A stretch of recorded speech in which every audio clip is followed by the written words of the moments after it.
ஜிகேவின் ஒரு பகுதியான இதிலிருந்து சில வினாக்கள் ஷார்ட்கட் முறையில் உங்களுக்காக காத்துக்கிட்டு இருக்கு பாருங்க. போட்டியாளர்களே, இப்போதெல்லாம் ஆர்ட்ஸ் காலேஜு, இன்ஜினியரிங் காலேஜு எல்லா ஸ்டூடெண்ட்டும் படிச்சுட்டு வேலை இல்லாமல் இருக்காங்க. போட்டித் தேர்வு எழுதிக்கிட்டே இருக்காங்க. ஏன் எழுதிட்டு இருக்காங்க? ஷார்ட்கட் முறை, சரியான முறை தெரிந்திருந்தால் அவர்கள் தேர்வில் மிக எளிதாக வெற்றி பெற முடியும். ஆனால் இனி நீங்கள் கவலைப்படாதீங்க.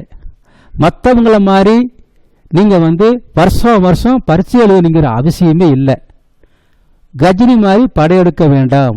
ஒரு முறை படையெடுத்தால் போதும். வெற்றி நமதே. ஷார்ட்கட் இருக்குங்க உங்களுக்கு கை கொடுப்பதற்கு. தேசிய உலோகவியல் ஆய்வகம் எங்கு உள்ளது? ஜாம்ஷெட்பூர். இந்த உலோகம் இவருடைய உடம்பில் படாமல் இருக்க ஜம் என்று ஷெட்டாக ஆடையை மாற்றிக்கொண்டார். எங்கே? ஜாம்ஷெட்பூர் என்ற இடத்தில். ஸ்ட்ரக்சரல் இன்ஜினியரிங் ரிசர்ச் சென்டர், கட்டமைப்பு பொறியியல் ஆராய்ச்சி மையம் எங்குள்ளது? ரூர்க்கி. பொறியியல் ஆராய்ச்சி செய்ய இவர் அறிவாகிய மூளையை உருக்குகிறாரோ? எங்கே? ரூர்க்கி என்ற இடத்தில்.